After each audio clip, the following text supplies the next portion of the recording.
Hello examiner family.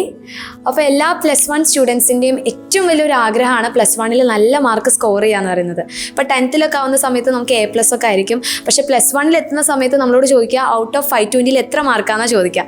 അപ്പോൾ out of 520 517 mark വാങ്ങിച്ചിട്ടുള്ള ഒരു മിടുക്കിയാണ് നമ്മുടെ കൂടെ ഉള്ളത്, നമ്മുടെ ഋതുനന്ദ.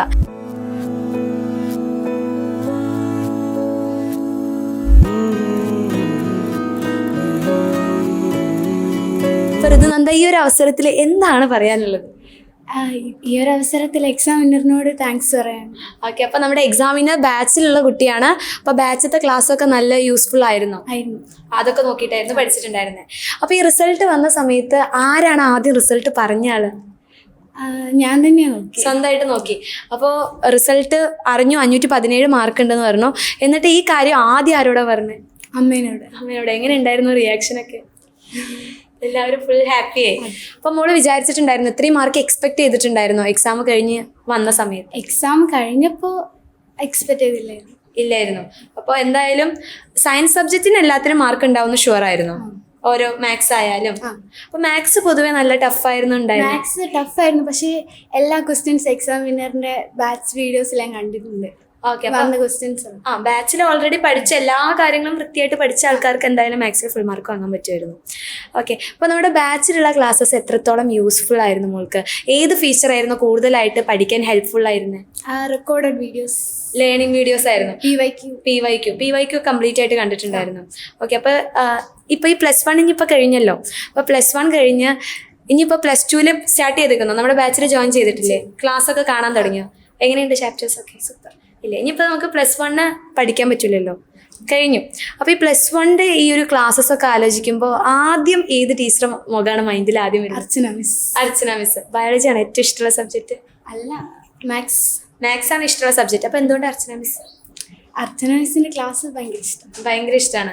അപ്പോൾ ഇപ്പോൾ +1 പഠിക്കുന്ന കുറേ കുട്ടികളുടെ ഡൗട്ട് ആദ്യം ചോദിക്കേണ്ട ക്വസ്റ്റ്യൻ ആയിരുന്നു ഞാനത്.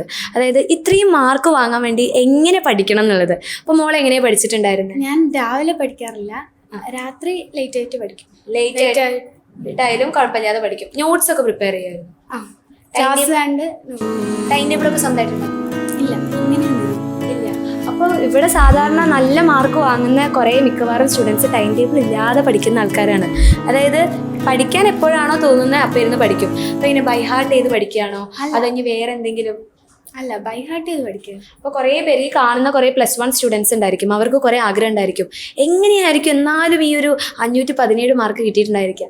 വെറുതെ ഇരുന്നാൽ കിട്ടൂലല്ലോ. അപ്പോൾ എന്തെങ്കിലും ഒരു ടിപ്സ് ഒക്കെ ഉണ്ടെങ്കിൽ അവരോട് എന്തെങ്കിലും പറയാനുണ്ടെങ്കിൽ മോൾ എന്തായിരിക്കും പറയാം?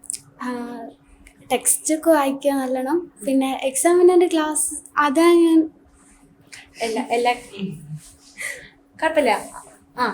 എക്സാമിനറിൻ്റെ ക്ലാസ്സസ് കറക്റ്റായിട്ട് ഫോളോ ചെയ്യുക. ടെക്സ്റ്റ് ബുക്ക് വായിക്കേണ്ട ആവശ്യമുണ്ടോ? ടെക്സ്റ്റ് ബുക്ക് വായിക്കണം, കംപ്ലീറ്റ് ആയിട്ട് വായിക്കണം. ഓക്കെ, അപ്പോൾ എന്തായാലും ഇപ്പോൾ 517 മാർക്ക് വാങ്ങിച്ചു. ഇനി +2 സമയത്തും ഇതുപോലെ തന്നെ നല്ല മാർക്ക് മോൾക്ക് കിട്ടിയിരിക്കും, അത് ഷുവറാണ്. ഇതുപോലെ പഠിക്കുകയാണെങ്കിൽ എന്തായാലും നല്ല മാർക്ക് കിട്ടിയിരിക്കും. ഇനി അത് കഴിഞ്ഞിട്ട് എന്താണ് മോൾക്ക് ആഗ്രഹം? ഭാവിയിൽ എന്താണ്? ഒരു ഡോക്ടർ ആവാനാണ്. അപ്പോൾ നീറ്റ് എക്സാമിന് വേണ്ടിയുള്ള പ്രിപ്പറേഷനൊക്കെ സ്റ്റാർട്ട് ചെയ്തിട്ടുണ്ടോ?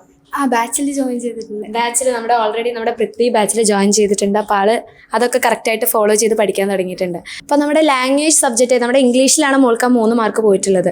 ബാക്കി നമ്മുടെ സയൻസ് സബ്ജക്റ്റിലൊക്കെ ഇത്രയും നല്ല മാർക്ക് കിട്ടിയിട്ടുണ്ട്. അപ്പോൾ ഇങ്ങനെ നല്ല മാർക്ക് കിട്ടാൻ വേണ്ടി അവസാനമായിട്ട് മക്കളോട്, ഇത് കാണുന്ന +1 സ്റ്റുഡൻസിനോട് മോൾക്ക് അവസാനമായിട്ട് എന്താ പറയാനുള്ളത്? എന്താ പറയുക, മോൾക്ക് എന്തെങ്കിലും ടിപ്സും കാര്യങ്ങളൊക്കെ പറയാനുണ്ടെങ്കിൽ അങ്ങനെ പറഞ്ഞു. പഠിക്കുന്ന കാര്യങ്ങൾ എങ്ങനെ പഠിക്കണം, അങ്ങനെ നമുക്ക് ഇപ്പോൾ മോൾക്ക് ഇത്രയും മാർക്ക് കിട്ടിയപ്പോൾ മോൾക്ക് ആഗ്രഹം ഉണ്ടാവില്ല ഇനി വരുന്ന കുട്ടികളായി കഴിഞ്ഞാൽ ഇതുപോലെ നല്ല മാർക്കൊക്കെ വാങ്ങുകയാണെങ്കിൽ ഇങ്ങനെ ഒന്ന് പഠിച്ചു നോക്കിക്കഴിഞ്ഞാൽ നല്ലതായിരിക്കും. നോട്ട്സ് ഉണ്ടാക്കാം, ടെക്സ്റ്റ് ബുക്ക് വായിക്കാം, സ്വന്തമായിട്ട് നോട്ട്സ് മോൾ ഉണ്ടാക്കും. അതെങ്ങനെ യൂസ്ഫുൾ ആയിരുന്നു?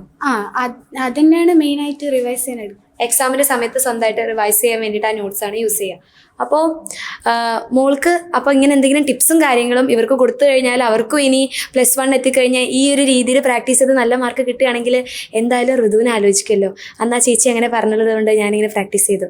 അങ്ങനെ എന്തെങ്കിലും മോൾക്ക് ഒരു 2 ടിപ്സ് ഉണ്ടെങ്കിൽ കുട്ടികൾക്ക് കൊടുക്കാം. വെറുതെ ക്ലാസ് കാണാണ്ട് നോട്ട്സും കൂടെ ഉണ്ടാക്കുക. പിന്നെ ടെക്സ്റ്റും നോട്ടൊക്കെ പിന്നെയും കുറേ ടൈം റിവൈസ് ചെയ്യുക. ഓക്കെ, അപ്പോൾ നന്നായിട്ട് റിവൈസ് ചെയ്യുക. കൃത്യമായിട്ട് ടൈം ടേബിളും കാര്യങ്ങളൊന്നും ഇല്ലെങ്കിലും നമ്മളൊരു ഫിക്സ്ഡ് ടൈം പ്ലാൻ ചെയ്യുക. ഇപ്പോൾ രാവിലെ ആണെങ്കിൽ ചില കുട്ടികൾക്ക് രാവിലെ നേരത്തെ എണീറ്റ് പഠിക്കുമ്പോഴാണ് ഇഷ്ടം, ചിലപ്പോൾ വൈകുന്നേരം ആയിരിക്കും. അപ്പോൾ ഋതു സാധാരണ വൈകുന്നേരം ഇരുന്ന് പഠിക്കുന്ന കുട്ടിയാണ്.